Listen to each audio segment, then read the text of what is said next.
Welcome to Cornerstone Today.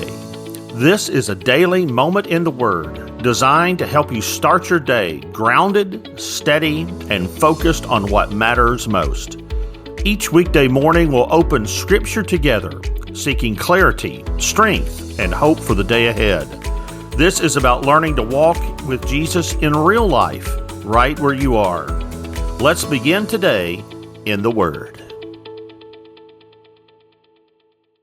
Well, good morning and welcome to Cornerstone Today. It's Matthew Allen. I hope that your Tuesday morning is off to a good start. It is certainly good to be back here in the office. They were out plowing the parking lot here at Cornerstone about 5 o'clock this morning, and so we were able to get in here to the office, and it was pretty amazing. The city, of course, had plowed Wilmington Pike, and there was probably a 4 or 5 foot drift blocking the main entrance from where the plows had gone through, and so it was just almost impossible to get in here, even with a big four-wheel drive truck like mine. So thankfully today the parking lot's plowed, everything's back to normal, and we're going to go on like a normal week from here on, and hopefully be able to meet tomorrow, and then obviously be back here on the Lord's Day. So certainly appreciate all of you being a part of Cornerstone Today. We've only been on the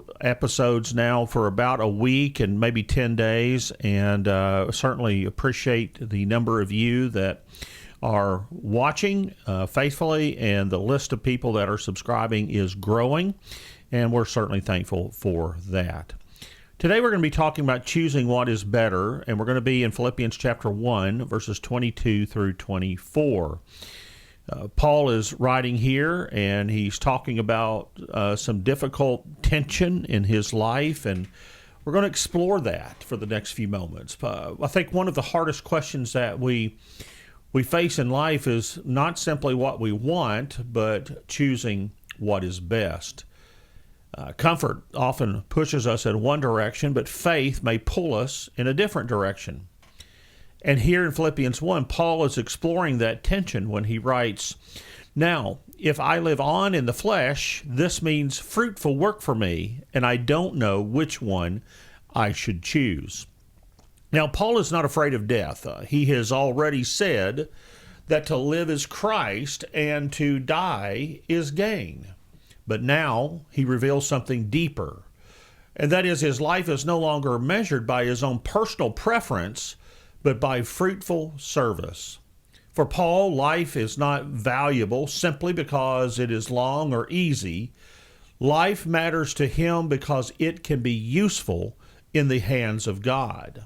He goes on to say, "I am torn between the two. I long to depart and to be with Christ, which is far better, but to remain in the flesh is more necessary for your sake." And that phrase there, "more necessary for your sake," that should tell us everything. Paul chooses what benefits others over what would bring immediate personal gain.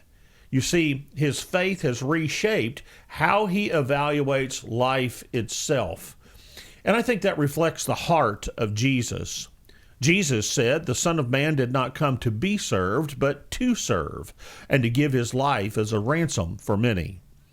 Jesus measured life by self-giving love, and Paul is now living that same pattern. And I think Scripture consistently teaches us that faith pulls us outward, not inward. Paul writes in Romans 14, "For none of us lives for himself, and no one dies for himself." You know, this is especially relevant for today because anxiety can grow when life revolves around protecting comfort and avoiding cost. Peace grows when our purpose is clear, even when sacrifice is required. And Paul is not saying that serving others is easy, but he is saying it is worth it. In 1 Corinthians 15, he would say, "Therefore, my dear brothers and sisters, be steadfast, be immovable, always excelling in the Lord's work, because you know that your labor in the Lord is not in vain." Fruitful labor may be tiring, but it is never wasted. And Paul's words invite us to ask hard but clarifying questions. What are we living for? And what do we choose when faith and personal wants collide? And so really, here's the application for us today. Ask God to help you identify one place where serving others reflects Jesus, even if it costs you some convenience. And pray for a heart that values fruitfulness over ease.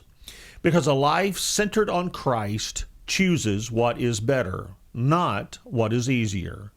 And that choice brings us lasting purpose. We'll see you tomorrow. Thanks for spending these moments in the Word today.